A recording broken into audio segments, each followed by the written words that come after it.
बड़गाँ state bank निकटरे ओलटिला कुकुड़ा बोझेई pickup अल्पेके बारतिले चालक।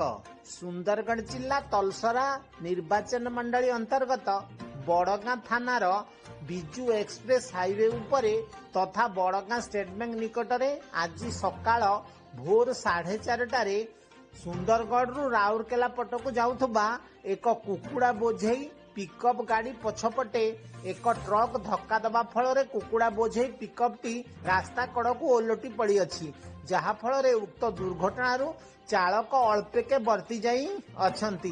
घटनास्थल रे बहु कुकुड़ा मृत्युवरण करिथिबा बेले केतेक कुकुड़ा को स्थानीय बासिंदा माने घटनास्थल नहीं चंपट मारिथिले। घटना विषय रे बड़गाँ पुलिस खबर पाइबा परे बड़गाँ थाना एएसआई विजय कुमार कर घटनास्थल को जाई उक्त गाड़ी को रास्ता कड़रू उठाइबा को चेष्टा चलाइथिबा सूचना मिली अछि। उक्त घटना रे कौनसी क्षयक्षति होई नथिबा बेले कुकुड़ा गुड़िक मृत्युवरण करिथिबा एवं बहु कुकुड़ा को स्थानीय ग्रामवासी माने घटनास्थल नहीं चंपट मारिथिबा देखा जाइथिला। तुम्हारा नाम क्या है? राजू। कहाँ से कहाँ तक जा रहा था ये गाड़ी? हमारे से बरगढ़ से राउरकेला। कैसे हुआ ये एक्सीडेंट? पीछे से ट्रक अचानक मार दिया।